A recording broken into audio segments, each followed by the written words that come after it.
Welcome.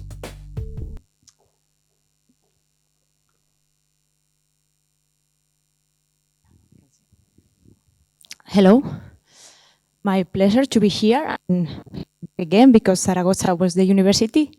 I was engineer. I study here and finished also my master in biomedical engineering in 2014, and then from them I flew to England. I moved to Milan, Prague, back in England, and now today with you here.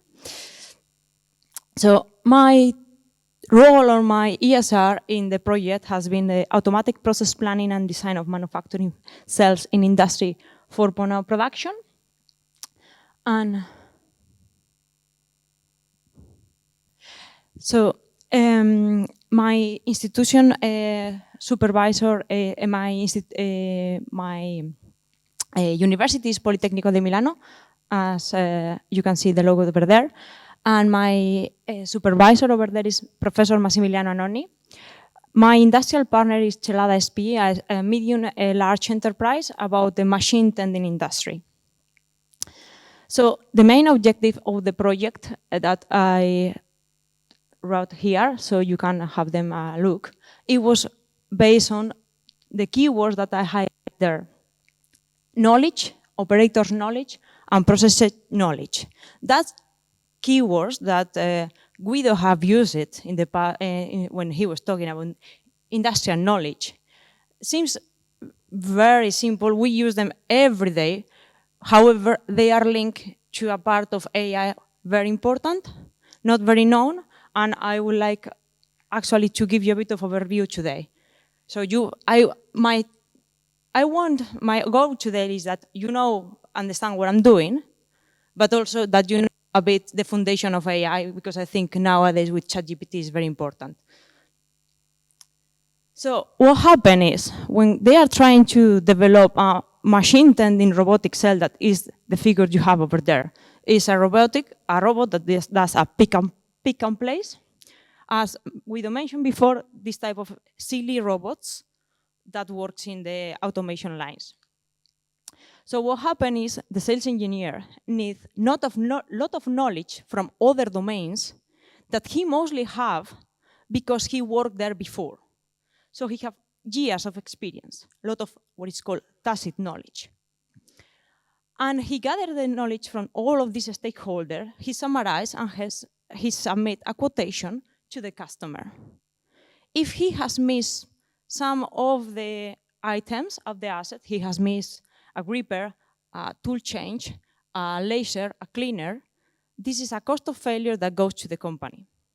And this is what we would like to digitalize, the digital twin of the engineer that works at the earliest cycle of the product. So as I mentioned before, expert knowledge is very expensive because it takes years to acquire. We developed a small case when I was creating what is called a process planning from that metallic part, as you can see over there. And me, with all the manufacturing knowledge I could acquire from my years in university and being in industry, I didn't provide the more precision and effective process plan. I needed the help of an operator from the software. With his help, he develop a machine tending cell that produced 25% more running 24 hours, 7 days a week is a lot. So, as I mentioned before, and all of the knowledge and not entering into the philosophical aspect of knowledge. So, we start from this pyramid is very known, especially in science, in physiological, mental health, all of this. So from data, which is just 24.5, which can be anything, a number, a speed, we evolve to information when we acquire the unit. To evolve from information to knowledge, we need a model. So we have a seconds of milling of a pocket using certain cutting tools. So we have a mental knowledge model of all of this. To rise to wisdom, I don't know, because I stop in knowledge. So knowledge representation is a part of AI that, in contraposition to the approaches that my two colleagues has used before, doesn't use machine learning. Machine learning is sub-symbolic approaches of AI because they are data-driven.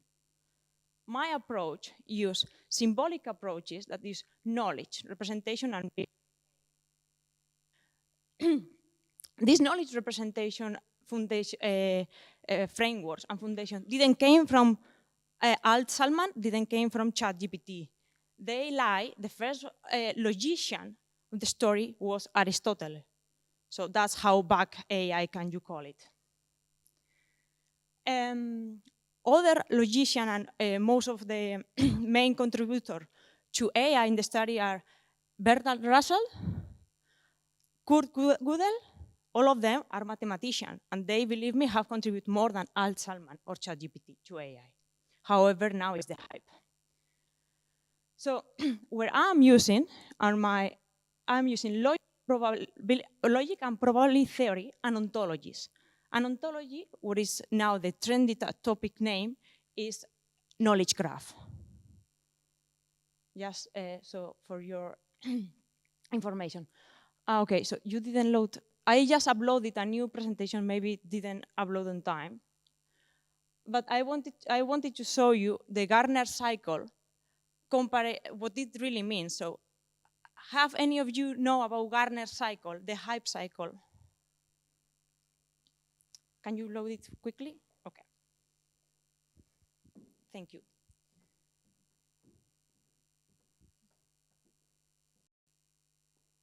Yeah, that's the one, yeah. So that's the lastminute.com Mediterranean approach. No, it's just I was inspired by Guido, actually.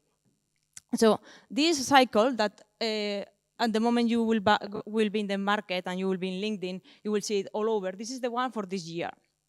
So it's based on the Dunning-Kruger effect, what basically means that all the technologies that are peak high up are in the peak of the stupidity. You can see where exactly is generative AI in the peak. It was interesting for me. I discovered this during the summer school this year, the semantic summer school. However, you can see other technologies like knowledge graph that is going to the disillusion because companies didn't get the profit that they expect when they invest in this technology. This is happening everywhere. It happened in AI when it arrived, the winter AI back in the 70s and 80s. During the winter AI, people stopped investing and researching in AI because they didn't produce enough results. They didn't produce enough results because the computational power wasn't strong enough. However, nowadays, the computational power has increased, so we start to get some results from that studies. So just to let you know, 3D printing, back in 2015, the 3D printing started to be in the plateau of the productivity. That was the Gartner cycle of 2015. So that was nearly 10 years ago, we started to produce something that was developed 30 years ago. So what happened to me was something similar. I thought I could develop the model myself, and I couldn't. I needed help. So in that case, I called, I request the help of a professor of knowledge technologies in Knowledge Media Institute in the Open University in the United Kingdom. So I contact Enrico Mota to ask for his help to help me with the PhD. So what I'm doing right now with him is we are developing an ontology, let's call ontology, but at the end, what we are doing is a model of the real object. That's all what you need to think about. When you talk, speak, ask ChatGPT, ChatGPT has a model. A model has been trained with A, B, and C. That's the question you need to yourself when you use it. What trainers, what database has used? That can be a bias for your response, for your knowledge. So for me, at the moment, I'm in a point that I have enough for my model that I will share it. And in this model, what I have done is basically I acquire the manufacturing knowledge, but I have divided into what is called task planning in a way that both the task planning calls the knowledge to be as an input and output. This type of knowledge framework is called the TMDA framework, and of course was developed by Enrico Motta back in the 90s. The goodness and the benefits of this approach is that gives you exactly the goal of you want through the method that you want to apply.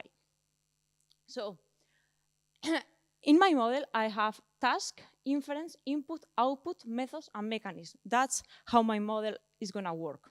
And it's using some of the domain knowledge. I use ISO standard, for example. I'm using as a modeling tool Protégé, and this is a language that probably none of you have heard before. RDF, RDFS, OWL, OWL2. These are languages that allow and encode semantics. Yes, semantics, the one that you study in linguistics, because logic allows to encode semantics that declare reasoning. So a task knowledge for a very simple activity that we all do, book a flight. So we have the task that we propose a flight. We find we have some input that are, I want to arrive in these days, I want to leave in this day, I have this budget. But then also you have the knowledge of day flight, night flight, morning flight, and some other like baggage requirement, luggage requirement. So all of these task knowledge, domain knowledge, and activities are declared. The main book as a reference was the Common Cuts, that is still and nowadays valid, because many people was asking me why you use this knowledge representation framework. Because for me it's the best one. It's the best the one that best fit all my requirements, and it's the one that allows me hybrid intelligence, not artificial intelligence, because artificial intelligence has limitations. When you go to a shop and a grocery, what do you get? Transgenic bananas or organic bananas? This is exactly the same. You want natural knowledge. However, natural knowledge is expensive. Takes time to acquire. And nowadays, we have even another problem. People leave companies. When you have all the knowledge, you go to the competitor because it's going to pay you more. So that's the problem. So because of that, we need artificial knowledge. But why not? Let's use hybrid intelligence and hybrid knowledge. So this is the task decomposition that is going to be human readable, but also machine readable. And I'm now currently working in the domain knowledge. And the architecture of the first module will be agreed soon, because it's going to be a module that allows cutting tool parameter selection smartly, or intelligent selection of cutting tool parameters. And I am still going towards my PhD because of all of the problems, but I'm still here, resilient. So I am going to be resubmitting an article, and I will be creating the model for the article model soon. I've been collaborating in other European projects, which is the ontology engineering, because the field that I'm tackling is what is called knowledge engineering. And that's all. That was me at the beginning when I left the school. Thank you.